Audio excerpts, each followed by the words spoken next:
تقریباً 80 سال پہلے لکھی تھی یہ باتیں آج کتنی سچ ثابت ہو رہی ہیں۔ کل مذہب پوچھ کر بخش دی تھی جان میری، آج فرقہ پوچھ کر اس نے ہی لے لی جان میری۔ مت کرو رفع یدین پر اتنی بحث مسلمانوں، نماز تو ان کی بھی ہو جاتی ہے جن کے ہاتھ نہیں ہوتے۔ تم ہاتھ باندھنے اور ہاتھ چھوڑنے پر بحث میں لگے رہو اور دشمن تمہارے ہاتھ کاٹنے کی سازش میں لگے ہیں۔ زندگی کے فریب میں ہم نے ہزاروں سجدے قضا کر ڈالے، ہمارے جنت کے سردار نے تو تیروں کے برسات میں بھی نماز قضا نہیں کی۔ سجدہ عشق ہو تو عبادت میں مزہ آتا ہے، خالی سجدوں میں تو دنیا ہی بسا کرتی ہے۔ لوگ کہتے ہیں کہ بس فرض ادا کرنا ہے، ایسا لگتا ہے کوئی قرض لیا ہو رب سے۔ تیرے سجدے کہیں تجھے کافر نہ کر دیں، تو جھکتا کہیں اور ہے اور سوچتا کہیں اور ہے۔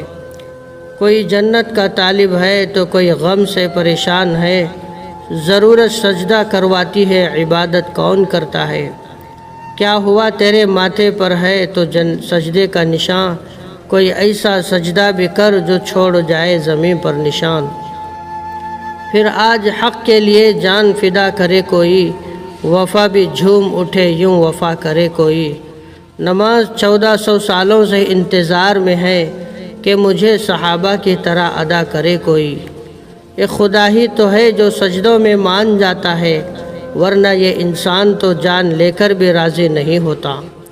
دے دی اذان مسجدوں میں حی علی الصلاح حی علی الفلاح، اور لکھ دیا باہر تخت پر اندر نہ آئے فلاں اور فلاں۔ خوف ہوتا ہے شیطان کو بھی آج کے مسلمان کو دیکھ کر، نماز بھی پڑھتا ہے تو مسجد کا نام دیکھ کر۔